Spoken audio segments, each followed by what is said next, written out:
Sejam bem-vindos a mais um Por Dentro da Pós. Eu sou a professora Natália Pimentel, coordenadora dos cursos da área de Neurociência da Uninter.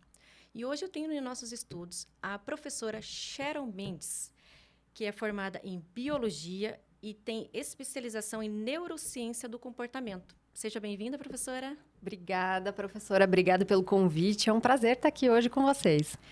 O tema da nossa conversa de hoje com a professora Sharon é o impacto dos algoritmos das redes sociais sobre o sistema da dopamina e a ansiedade. Professora, o que podemos falar sobre esse assunto? Temos bastante coisa para falar desse assunto. Bom, primeiro eu vou me apresentar, né? Sim, seja bem-vinda. Muito obrigada. Meu nome é Sharon Mendes, como a prof. Natália já falou, né? Eu tenho 4 especializações na área de neurociência, então neurociência do comportamento, neurociência educação, neurociência física da consciência e neurobiologia interpessoal, que é uma das 9 inteligências. E também uma outra em gastronomia funcional e natural, porque nós somos um ser integrado, então eu costumo trabalhar dessa maneira, né? Colocando várias visões ali do ser humano e integrando a um só. E também mestrando em Educação e Novas Tecnologias. E o que podemos falar dos algoritmos? Existem várias coisas, diversas mesmo, e uma delas é que eles estão moldando a sociedade e deixando as crianças e nós também, adultos, né, cada vez mais ansiosos. Professora, responde para a gente como os algoritmos das redes sociais são projetados para capturar e manter a nossa atenção. Bom, então, vamos lá. Temos que lembrar sempre que as plataformas digitais, as redes sociais, elas não são neutras, né? Elas são empresas privadas que tendem ali a respeitar e a seguir os objetivos dessa empresa. Como que as plataformas funcionam, então, né? Elas são projetadas para nos manter cada vez mais dentro delas. Esse é o objetivo principal. Aqui é interessante levar em consideração um ponto, né? Que quando nós não pagamos por um serviço, nós somos o serviço, né? Então, eles usam ali do nosso tempo e das informações que nós deixamos disponíveis dentro das redes sociais para captar todas as nossas informações e usar isso para quê? Para anúncios, né?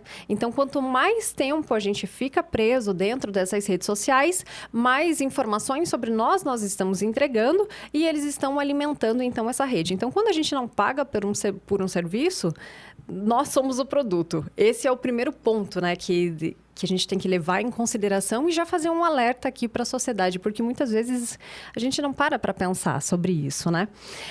Falando de como elas são projetadas, então, para nos manter ali dentro. O Sean Parker, ele foi um dos fundadores ali da Meta, do Facebook, e ele deixou isso muito claro em entrevistas dele, que eles estudaram demais todo o sistema psicológico ali, o sistema de vulnerabilidade com relação ao pertencimento. Então, nós temos um instinto, uma necessidade inata mesmo do ser humano de se sentir pertencente a um grupo. Então, eles estudaram todos esses mecanismos, desenvolveram ali diversas ferramentas que são muito parecidas com os cassinos, que são proibidos, né? Mas as ferramentas ali, elas são as mesmas para nos manter ali dentro. E eles usam, então, desse viés do pertencimento. Entendi. Então, entra aquele negócio que quando a gente fala muito sobre um assunto, começa a aparecer anúncios nas redes sociais sobre aquele assunto que a gente ficou pensando. Seria mais ou menos isso?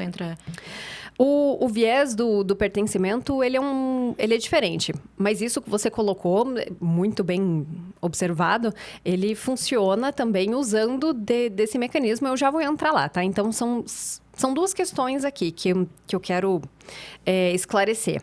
A primeira, então, é esse viés do pertencimento. O que isso significa?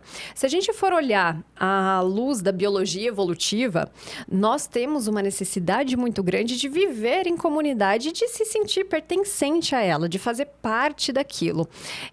Se a gente olhar para a nossa história, né, os nossos ancestrais que viviam em tribos, né, aquele que não servia de alguma forma para beneficiar e fazer parte daquele grupo, para contribuir com aquele grupo, ele era deixado de lado. E isso a gente encontra até hoje, né? Dentro da nossa família, nós temos uma necessidade muito grande, dentro dos grupos que nós participamos também. Então, esse é um viés extremamente forte. O Jonathan Haidt, na Geração Ansiosa, que foi o último livro aí, né, muito esperado pelos estudiosos dessa área, ele coloca esse viés de pertencimento como sendo um dos fatores principais usados pelas redes sociais para nos manter lá dentro. Então, como que isso funciona, né? A gente consegue ali mensurar como está o nosso status, né? Então, através de curtida, de visualizações, de comentários, ali a gente consegue entender como nós estamos sendo vistos e também fazendo parte daquele sistema, né? Dentro de uma comunidade, de uma rede social não virtual, né? Aqui no mundo físico real, isso é muito difícil de ser mensurado. Então, se nós, enquanto professores, estamos numa sala de aula, ministrando a aula ou o aluno assistindo a aula, existem diversos fatores ambientais que estão sendo levados em consideração ali e o comportamento de cada aluno. Você não consegue saber de fato, né, se eles estão interessados. Consegue saber? Até consegue, mas é muito mais trabalhoso, né? São vários cálculos mentais ali, leitura corporal, né, que o nosso cérebro está realizando daquela situação para entender se a gente está sendo bem aceito ou não. Dentro da rede social, isso fica muito mais claro, muito mais exposto e de uma forma estatística. Só que a gente não funciona dessa maneira, né? Se vai num churrasco de um amigo, ali você consegue ter a leitura das pessoas, só que você não consegue mensurar quantos estão de fato te aprovando ou não. E dentro da rede social, isso fica muito mais claro. Então, esse é um dos pontos que a gente precisa levar em consideração quanto ao viés de pertencimento, né? O outro fator que você trouxe muito bem é essa retroalimentação. Então, quanto mais você vê um assunto, o algoritmo entende que o seu gosto por aquele assunto, ele é relevante e ele vai te fornecer mais assuntos sobre aquilo. E o problema é que só vai ficar naquilo, né? Então, meme de gatinho, que muitas pessoas tratam disso, né? É um meme de gatinho o tempo inteiro ali. O problema é quando ele vai se tornando abrangente com outros assuntos que as redes sociais exploram de uma forma muito bem, né? Com relação ao extremismo. Como que funciona? Então, ela é projetada para te deixar ali dentro cada vez por mais tempo, né? Sempre tá ali, trabalhando para você ficar ali dentro, te entregando assuntos que a rede entende presa, exatamente. Entregando assuntos que sabe que são relevantes para você. O problema é que ele vai retroalimentar esse sistema e só vai te entregar isso. É como se colocasse um cabresto mesmo, né? nas pessoas. E o restante, que não está dentro daquele seu sistema de busca, é como se ele não existisse, ou pior, como se ele não estivesse concordando contigo. Então, o professor Rodrigo Otávio dos Santos, que já escreveu vários livros sobre esse assunto, ele usa um exemplo que é fantástico. É lasanha. Eu gosto de lasanha. Então, vai aparecer ali receita de lasanha, lasanha em diversos momentos, né, do dia, e lugares que tem lasanha, pessoas que gostam de lasanha, mas, de repente, aparece alguém que gosta de feijoada ou pizza. Não, mas como que pode? É errado. Todo mundo gosta de lasanha, porque aquele sistema te colocou dentro, né, dessa caixinha, onde você só enxerga e só recebe conteúdos e visões de pessoas que concordam com você. Então, é só lasanha. E o problema não é não existir ou não gostar de outro tipo de alimento, como o Rodrigo, né, trouxe no estudo dele, de feijoada ou pizza. O problema é que essas pessoas estão erradas. Então, a gente acha que ela está errada, né? Exato, porque ela não está concordando com você. E é isso que o sistema faz, o sistema de algoritmos, né? Existem diversos livros que tratam disso, né? O Foco Roubado, que é maravilhoso. A Máquina do Caos também trata disso muito bem. E eles explicam exatamente isso, como eles trabalham com essa polarização, então, da sociedade. Por quê? Porque o algoritmo precisa engajar, ele precisa te manter ali dentro daquele sistema. E quanto mais extremo for o conteúdo, mais ele chama a nossa atenção. E te prende ali na internet. Exato. Só que isso vai moldando a nossa visão de mundo, né? Existe uma velha discussão dentro da ciência, né? Será que a ferramenta que moldou o homem ou o homem que moldou a ferramenta? E assim acontece com a cultura também. E nós nos construímos juntos, né? Somos moldados por elas e moldamos elas também. E é isso que as redes sociais estão fazendo com a gente. Estão polarizando uma sociedade, isso para todos os assuntos. Então, quanto mais extremo o assunto, mais ele vai chamar a nossa atenção. Porque é algo absurdo. E mais ele vai engajar, mais isso vai aparecer, mais você vai se alimentar disso e cada vez mais isso vai se tornar uma verdade para você, porque você não tem uma outra visão ampla de outros assuntos que podem talvez discordar ou, né, complementar até. E isso cada vez vai ficando mais difícil de ser entendido pela alimentação contínua ali dessas redes sociais. Hoje a gente já sabe que o brasileiro é o segundo país, o Brasil é o segundo país que mais consome rede social digital, né? Então é o país que mais fica dentro da internet, dentro dessas plataformas digitais. Em média, aí 9 horas e 14 minutos. Nossa. 9 horas e 14 minutos. Muito tempo. É muito tempo. Então, mas... Professora Sharon, eu uso para trabalhar. Eu uso o WhatsApp para trabalhar. Tudo bem, você está usando o WhatsApp para trabalhar, mas ao mesmo tempo está recebendo mensagem dos grupos que você participa, está recebendo meme, o bom dia, o boa tarde da sua tia, da sua avó, com a figurinha. Pai. Exatamente. E está recebendo mais conteúdos que... Ali eu brinco que é o guarda-roupa de Nárnia, né? A partir do momento que você recebe uma notificação, você abre aquela mensagem, você vai para um universo paralelo que vai te levar para vários outros lugares. E se os brasileiros ficam 9 horas e 14 minutos dentro das redes sociais, eles estão ali se alimentando e consumindo conteúdos que estão afirmando essa mesma visão de mundo que cada vez está mais polarizada. Então, até que ponto isso é benéfico pra gente? Sim, até porque a gente fica recebendo notificações, Instagram e 200 outras notificações e a gente vai lá e tenta abrir, né? Eu aprendi a fazer um exercício de não abrir notificação, abrir só de noite, na hora que eu for deitar para dormir, porque senão a gente passa o dia inteiro abrindo notificação. Então, eu não abro mais nenhuma notificação. Eu até meio que desativei essas notificações, porque senão a gente fica tentado a ficar olhando o que está chegando o dia inteiro. Teve um estudo recente agora, bem relevante, que mostrou que nós temos um vício comportamental já de pegar no celular 150 vezes por dia. Nossa. Sem ele vibrar, sem ele apitar, sem de luzinha, sem nada. Só pelo fato de, né, deixa eu ver se eu recebi alguma coisa. Se alguém me mandou alguma coisa. Exato, e isso já está automatizado. E isso é muito preocupante. E você trouxe duas questões que são, assim, excelentes e fundamentais. Se me permite, vou comentar sobre elas, né? Sim. Uma delas é abrir a notificação. O ideal é que realmente tire a notificação de tudo, né? Trabalho com WhatsApp, beleza, deixa do WhatsApp. Trabalho com Instagram, mas... realmente, né?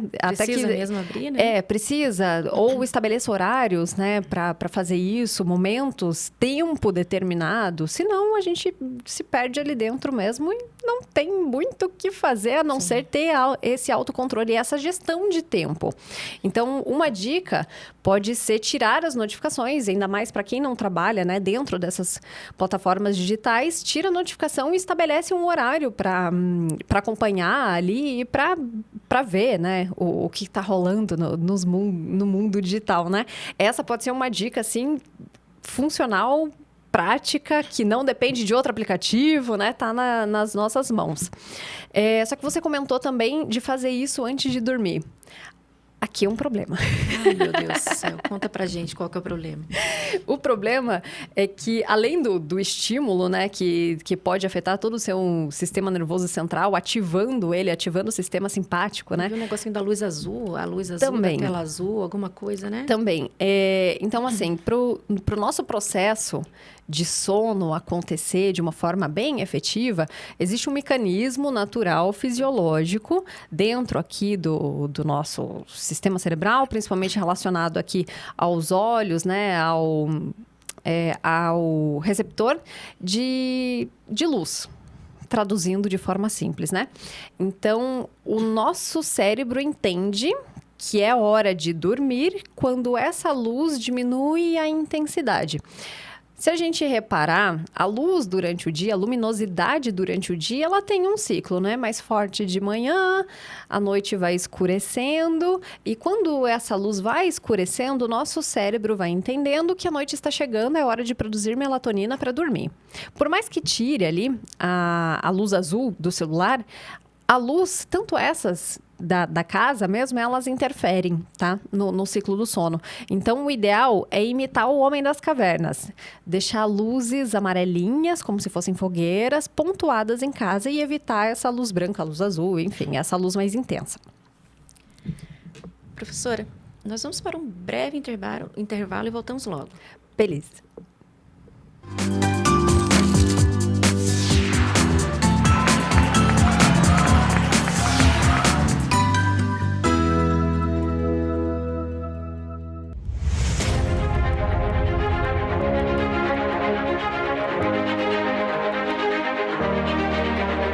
Localizado no ponto mais privilegiado de Curitiba, no Alto do Pirazinho, o sítio de transmissão do Super Canal 13. 13.1 TV Cultura, uma das emissoras mais admiradas e premiadas no Brasil e no exterior, com mais de 400 prêmios. Com seu conteúdo rico, diversificado e plural, combinando informação de qualidade, opinião e entretenimento com diversão e conhecimento para todas as idades. Aqui você tem cultura. 13.2 TV Profissão. Ensino e aprendizagem é a televisão caminhando de mãos dadas com a educação, contribuindo na formação dos cidadãos e no seu exercício da cidadania. 13.3 TV Euronews, um canal voltado para a realidade local, com muito entretenimento e informação a todos os telespectadores da região metropolitana de Curitiba. 13.4 TV Fundação Wilson Picker, Enem para todos e uma diversificada programação, democratizando assim o acesso ao saber. E 13.5 Rádio Digital UHF, a primeira no Brasil. A multiprogramação do Super Canal atende a mais de 3,5 milhões de telespectadores em Curitiba e na região metropolitana, nas cidades de São José dos Pinhais, Piraquara, Colombo, Almirante Tamandaré, Bocaiúva do Sul, Campina Grande do Sul, Quatro Barras, Araucária, Fazenda Rio Grande, Campo Magro, Campo Largo, Contenda, Lapa, Balsa Nova e Itaperiçu. Essa excelente estrutura de transmissão permite uma ótima recepção em mais de 90% dos televisores da sua área de cobertura. No Super Canal 13, sua imagem pega bem.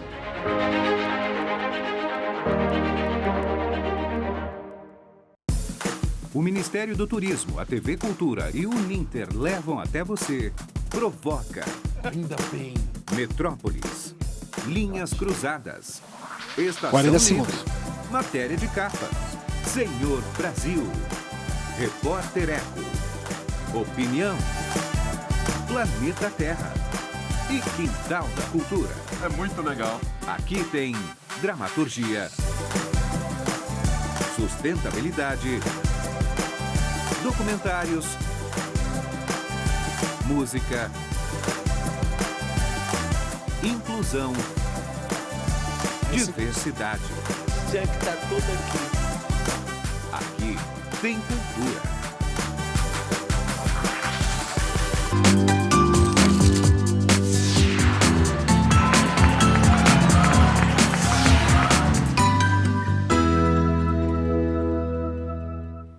Olá, voltamos com mais um Por Dentro da Pós com a professora Cheryl. Professora Cheryl, continuando o nosso assunto sobre a tela, sobre dormir, sobre a tela azul. Vamos lá, então. O ideal é que a gente não tenha acesso a essas telas interativas pelo menos 1 hora antes de dormir. 2, mas pelo menos 1, né? Vamos tentar deixar mais atingível aqui para nós, seres humanos.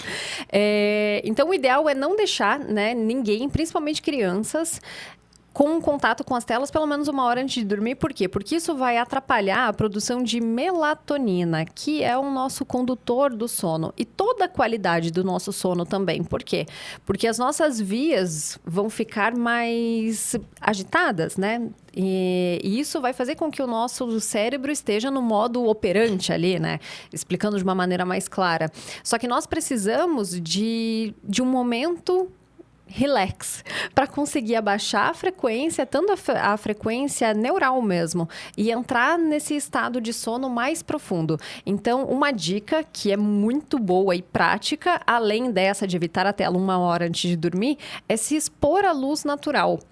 Tanto quando acorda, mas na janela mesmo, e não a luz artificial. Vai na janela, fica 5 minutinhos ali recebendo aquela luz e, se puder, também ao entardecer. Ali você vai começar a regular ou ajudar a regular o seu ciclo circadiano para que você tenha uma qualidade de sono melhor, e isso vai interferir na produtividade, no aprendizado, na motivação, no autocontrole. Então, o sono, ele é extremamente importante para a gente, né, em diversos aspectos da nossa vida. Isso é tão real que quando meu filho era bebê, a gente fazia isso a partir das 18 horas, a gente baixava a luz da casa inteira, tanto que a luz da minha casa é a luz amarela.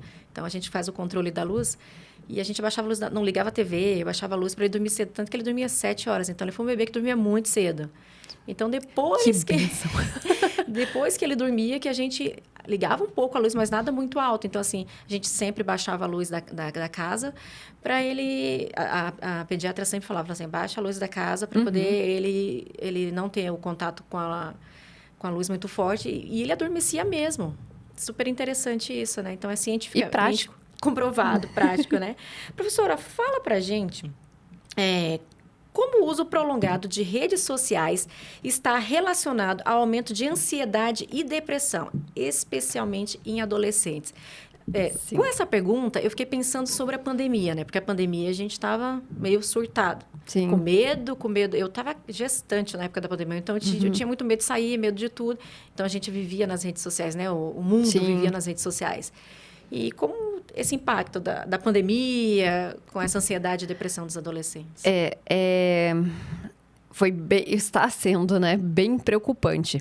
Então, dentro desse estudo mais recente, né, do Jonathan Haidt, que eu trouxe aqui agora há pouco para vocês, ele faz um apanhado geral de em que momento esse nível de ansiedade entre os jovens, né, os adolescentes principalmente, aumentou de modo, assim, absurdo, estrondoso. E ali ele faz um levantamento a nível mundial mesmo, né? E ele relaciona também todos os aspectos políticos, geográficos. E isso foi muito interessante porque a partir de 2010, os smartphones chegaram em 2007, tá? Em 2010, houve, assim, um aumento gigantesco no uso, principalmente ali entre as crianças, os adolescentes, até porque isso foi vendido pra gente como um modo benéfico, né? E de fato, é uma boa ferramenta quando usada de modo consciente. E ali a gente percebeu, o Jonathan Haidt, né? Ele, junto com a Twain, que também é uma referência no assunto, que essas redes sociais, a exposição das crianças a essas redes sociais e também ao universo que a internet possibilita, porque ali é terra de ninguém, né? Por mais que tenham filtros, eles não funcionam direito. A gente não tem leis ainda bem embasadas e nem controle também, caso tenha alguma lei, até onde eu sei não tem, só a Copa, que proíbe crianças menores de 13 anos a entrarem em redes sociais, e mesmo assim a gente encontra muitas crianças dentro das redes sociais. Um dos fatores ali principais é essa exposição excessiva e a comparação, que entra lá no início da nossa conversa desse viés de pertencimento. Muita comparação Então, precisa se moldar aqueles influencers. Mas quem são os influencers? A gente sempre precisou de um norte, né? De alguém, uma referência na vida para seguir. O problema é que as referências hoje que estão dentro das redes sociais, sabe Deus quem são e quem colocou elas ali. Pode ser uma pessoa que não tenha um embasamento tanto de filosofia de vida ou de trabalho mesmo, para ter um engajamento dentro das redes sociais. Então, é uma pessoa que muitas vezes a gente não sabe direito porque ganhou aquele engajamento, mas se tornou uma referência. E que tipo de comportamento ela está ditando, né? O que ela acredita. E então, nesses estudos da Twenge e do Hyde, eles englobam isso no senso de pertencimento e também nessa comparação excessiva. Então, isso contribuiu muito, muito, muito, muito para a ansiedade, para o nível de ansiedade entre as crianças, os adolescentes e nós também aumentar de um jeito absurdo. Com relação à pandemia, o Brasil teve a sua taxa aumentada de suicídios. 36%, enquanto a taxa mundial diminuiu 36% e a do Brasil aumentou em mais de 40%. E muito tem se relacionado, inclusive o Ministério da Saúde no estudo de 2022 e também da Fiocruz agora de 2024, eles relacionaram o uso excessivo de redes sociais a essa questão do aumento de ansiedade e depressão que acaba levando ao suicídio, né? E justamente por ter essa comparação excessiva, né? Essa cobrança também, porque não tem o melhor carro, não tem aquele corpo perfeito, não vai viajar na quarta-feira, enquanto o resto do mundo tá trabalhando, né? Então, essas pessoas, esses influencers, têm uma vida que é muito longe do que é de verdade o nosso dia a dia, o nosso ordinário, né? E a gente precisa aprender a dar valor no ordinário, porque o ordinário, ele já é espetacular. Então, aqui também entra uma descompensação do sistema de dopamina. Não só por ficar engajado ali o tempo inteiro, recebendo uma recompensa toda hora. Então, a gente tem um outro viés, que é o da descoberta. Que o Hyde até coloca como sendo um sistema inato de antifragilidade. Então, as crianças, principalmente as crianças, elas têm essa busca por novidade. E isso é genético, vem lá da nossa história evolutiva, né? Imagine, os nossos antepassados precisavam sair daquela tribo e explorar o mundo. Então, isso é inato.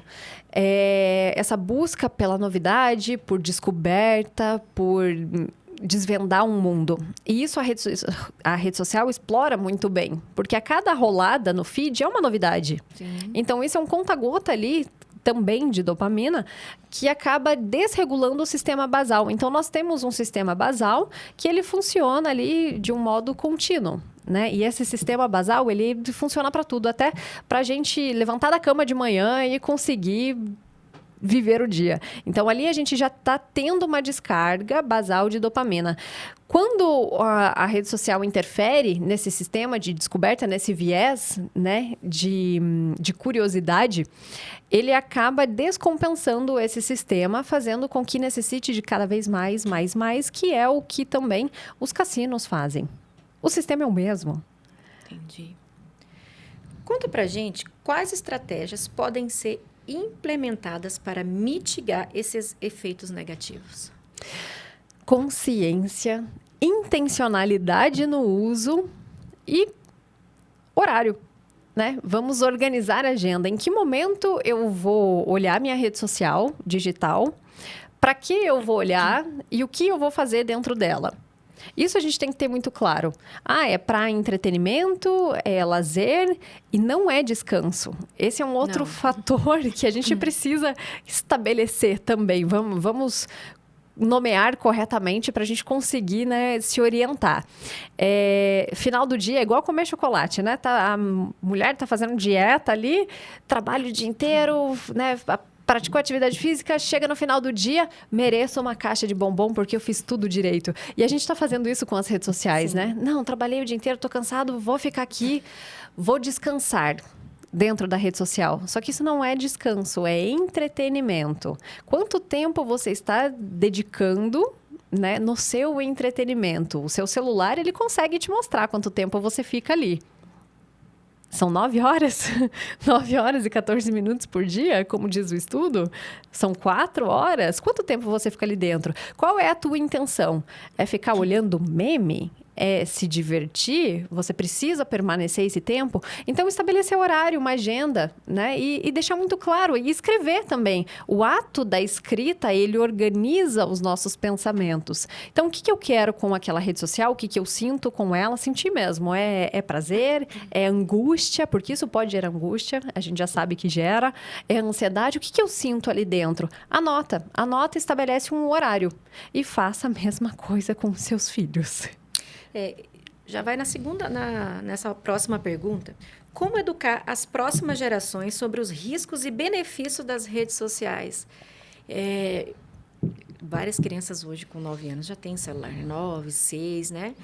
Então, o meu filho, ele foi ter contato com o celular a primeira vez esse ano com 3 anos. Ele nunca nem sabia o que era uma tela de celular, porque até então eu nunca tinha deixado ele pegar no celular.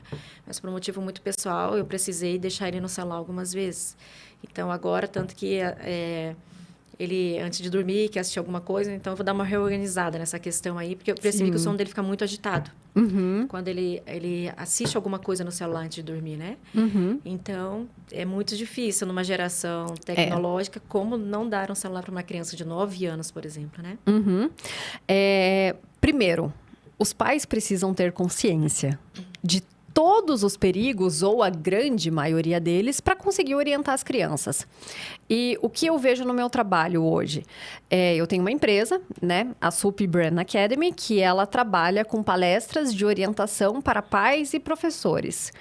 Quando eu exponho os diversos perigos que as redes sociais, que o excesso de telas interativas, né, de jogos estão causando nas crianças, a primeira reação que eu sinto dos pais é uma repulsa.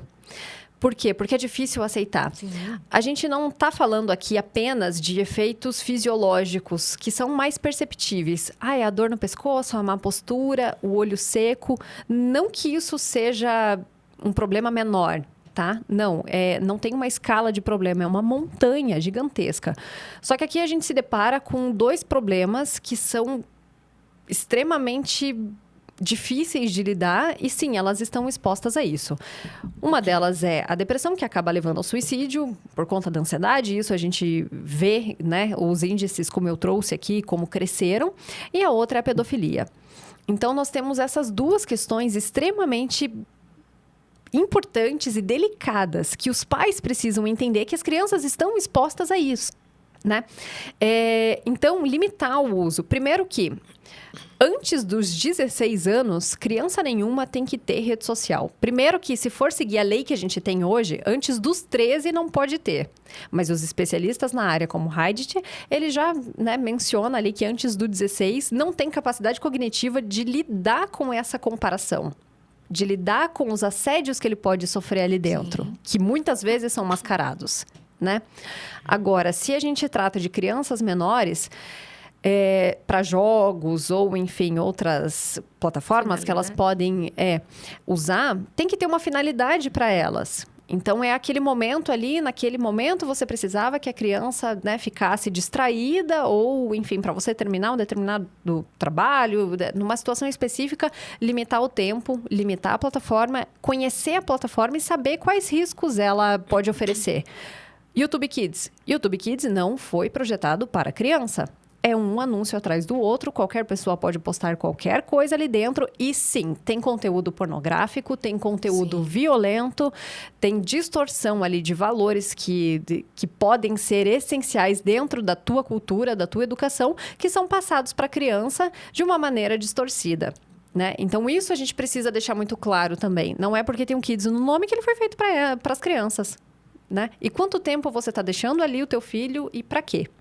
Então, a intencionalidade é um fator essencial quando a gente trata de uso aqui de tecnologia. Professora, para finalizar a nossa entrevista, fala pra gente uma mensagem sobre o uso consciente das redes sociais e os próximos passos para promover o bem-estar digital. Tá. Então, como eu trouxe aqui já, entender qual é a sua intenção com aquela plataforma, não terceirizar a criação dos filhos, porque isso a gente vê hoje de uma maneira muito clara dentro da sociedade. Eu entendo que a nossa rotina é um pouco insana, né? Eu sou divorciada também, então muitas vezes eu me vi sozinha com a minha filha, tendo que dar conta, né, dos estudos, do trabalho, e aí o que eu faço? Não vou mentir. Meus estudos na área começou quando eu percebi que ela passava mais de 4 horas dentro, né, da TV. Não era uma rede social em si, mas era uma tela, né? Então, ali eu comecei a ver mudanças no comportamento dela e na nossa relação. O que você quer da sua vida, né? Eu sei que o trabalho é importante, é essencial, só que esses momentos em família, eles são muito raros e eles passam muito rápido. E a infância passa muito rápido. Meu Deus, a minha filha está com 10 anos. Eu pisquei e ela está com 10 anos. Isso. Né? A infância não volta, né? Não é volta. O chão da vida inteira. Não volta. E é a base estrutural de valor e psicológica dessa criança para a vida inteira. Sim. Ela precisa ter um contato seguro com os pais. Se a gente não proporciona tempo de qualidade, se não proporciona uma escuta ativa, o que vai ser essa criança no futuro? Que tipo de relação a gente vai ter com os filhos? Depois não adianta falar, eu te dei tudo, mas não quer tudo. E se eu viver em casa? Ele né? não quer o material. Não quer o material, não quer a aula de balé, de judô, de inglês, que a minha filha era assim. Tempo de qualidade, né? Exato. Eu dava tudo para minha filha, né, com relação a aulas, né, particulares ali e tudo mais, e eu percebi que ela só queria a minha atenção. Então, um livro que é muito bacana e é muito prático, do Gary Chapman, que se chama As 5 Linguagens do Amor. Ali tem para adolescente, tem para criança, tem para casais, tem um livro específico para tudo. Ele coloca de uma maneira muito prática como entender a linguagem da criança, como entender a sua linguagem, como aplicar isso no dia a dia. Depois que eu li esse livro, eu comecei a entender melhor o comportamento da minha filha, a nossa relação e como lidar no dia a dia com tudo isso. Então, pode ser aí uma dica bem prática, as 5 linguagens do amor, para melhorar a relação familiar e ter sempre em mente que a infância não passa, a nossa vida aqui é muito curta e nós precisamos entender o que a gente quer dela todos os dias.